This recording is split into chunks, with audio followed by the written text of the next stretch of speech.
Are you always too nice at work? Do you often accommodate others and hesitate to say no?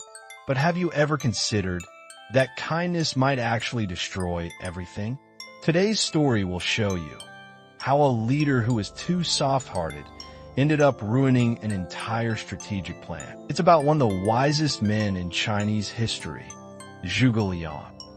Zhuge Liang, the prime minister of Shu Han during the Three Kingdoms era, was known for being intelligent, loyal, and meticulous, a symbol of wisdom. He was extremely cautious in choosing people, and often led by personal example. But even someone like him made a fatal mistake because of compassion. He picked the wrong person, and his entire northern expedition plan fell apart. That person was Ma Su. The defeat at Jieting in 228 AD, Zhuge Liang launched a daring military operation known as the Northern Expedition. It was an ambitious campaign aimed at reclaiming northern territories from the powerful state of Wei and restoring the legitimacy of the Han dynasty. This wasn't merely a military confrontation. It was a comprehensive national effort involving strategy, logistics, and political symbolism. Zhuge Liang, widely celebrated for his strategic genius and diligence, took personal command of the operation. He was not one to delegate lightly.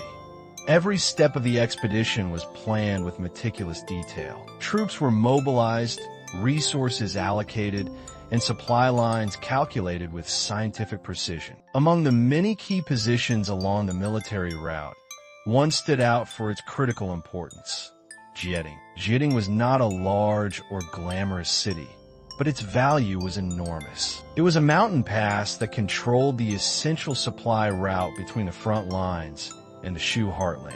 Whoever controlled Jieting could secure reinforcements, maintain provisions, and hold the army's spine intact. In modern terms, it was the logistical backbone of the campaign. If Jieting fell, the entire operation risked unraveling. Given its importance, Zhuge Liang had a difficult decision to make: whom to entrust with this vital defense. Surprisingly, he chose Ma Su, a young, passionate advisor known more for his eloquence than field command. Ma Su was charismatic and idealistic, fond of quoting theory and ancient strategies. He often impressed others with his command of language and literature, and Zhuge Liang had long admired his intellect. But admiration does not equal reliability. In fact, Zhuge Liang had once confided to others, "Ma Su is all talk and not to be trusted with important duties." Still, perhaps out of loyalty, faith in potential, or an emotional desire to give him a chance, Zhuge Liang placed Ma Su in command. What followed was a lesson in the danger of allowing sentiment to override sound judgment. Upon arriving at Jieting, Ma Su made a decision that baffled experienced military minds. Instead of establishing his camp at the pass itself, where water and defensive positions were available, he chose to station his troops on a hilltop. His reasoning? He believed controlling high ground would give him tactical superiority. While this might seem reasonable on paper, it flew in the face of practical necessities. The hill was dry, difficult to resupply, and exposed. Worse, it left the vital pass unguarded. When the enemies discovered Ma Su's position, he acted swiftly. He cut off the water supply, surrounded the hill, and launched a calculated assault. Ma Su's forces, dehydrated and demoralized, were crushed. The soldiers could neither retreat nor fight effectively. The fall of Jieting was more than just a lost battle.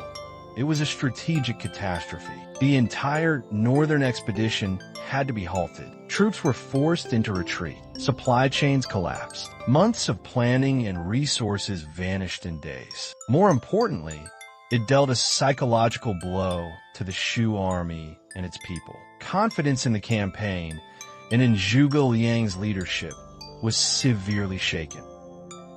In the aftermath of Jieting's disastrous defeat, all eyes turned to Zhuge Liang. People inside and outside the army waited to see what this esteemed leader would do. Would he protect Ma Su, his once trusted and admired subordinate? Or would he uphold the strict discipline that the military required? The decision was agonizing. Ma Su wasn't just a colleague. He was someone Zhuge Liang had nurtured, defended, and believed in. But now that belief had cost him dearly. To restore confidence in his command, to maintain discipline among the troops, and to reaffirm his own principles as a leader, Zhuge Liang had to make a choice. And he did. He chose duty over sentiment. In a formal memorial to the emperor, Zhuge Liang wrote with grief and clarity, "Though Ma Su has eloquence, he is empty and unreliable. I once said he should not be entrusted, and now it has come true." With that acknowledgement, he sentenced Ma Su to death. This was not an impulsive punishment. It was the result of deep introspection and moral conflict. Zhuge Liang knew the weight of his decision. He did not hide behind titles or excuses. He took responsibility not just for appointing Ma Su, but for the consequences that followed. The day of execution arrived. Zhuge Liang, though torn by sorrow, oversaw the process personally. Historical records and popular tradition describe how he wept as Ma Su was led to his fate. Those tears weren't for show. They were the tears of a leader forced to choose between two forms of loyalty. Loyalty to a friend and loyalty to justice. When the blade finally fell, it did more than take a life. It severed a bond, an idea, and a mistake. It reminded everyone in the army, and those in leadership positions, that no one was above consequence.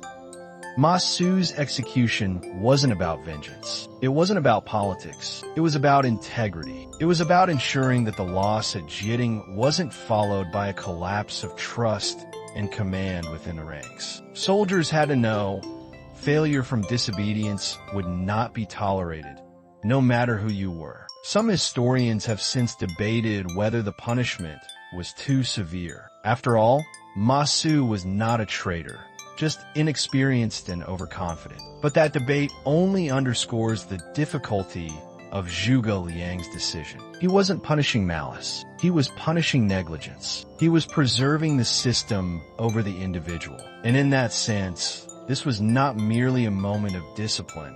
It was a declaration of leadership. Ma Su's problem wasn't just his own.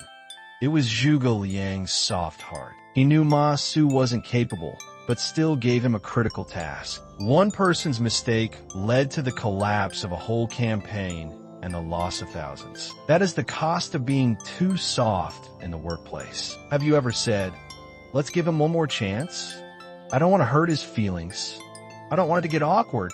But remember, your sentimentality is paid for by the team. Your hesitation is a burden on everyone. A good leader doesn't just rely on emotion, nor should they fear upsetting others. The more compassionate you are, the more boundaries you must set. Why are we talking about Zhuge Liang's failure? Not to diminish his greatness, but to show that even the wisest of us can fall victim to being too soft. You might not be a prime minister or CEO, but you might lead a project, run a business, manage a team, or be a parent. And you too must decide, do you follow your feelings or protect the system? Do you favor a familiar face or uphold your responsibilities? Zhuge Liang's decision to execute Ma Su was a correction of his own weakness. He realized that compassion without principle leads to destruction. In your own work, you'll meet people like Ma Su, smooth talkers, self-promoters, people you care about, but who repeatedly underperform. You'll hesitate, you'll second-guess, you'll feel bad. But here's the truth.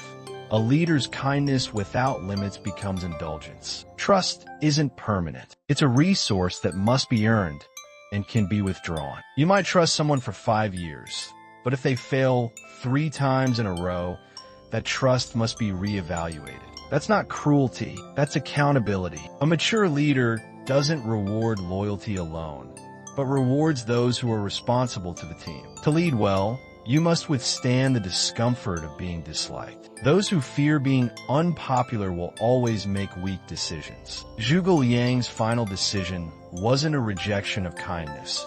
but the beginning of principled leadership. Let me leave you with this. Gentleness is not weakness. Kindness is not surrender. Softness with edge, that's maturity. Kindness with boundaries, that's true respect. You will meet more masseuse in the future. You will hesitate again. You will feel conflicted. But remember, saying no to the wrong person is the greatest kindness you can show your team. Making the hard call is the ultimate form of responsibility. Kindness isn't just saying nice things. It's making the right choices. Kindness must have strength. Gentleness must have edge. Be a responsible leader, not just a nice person, but a principled one.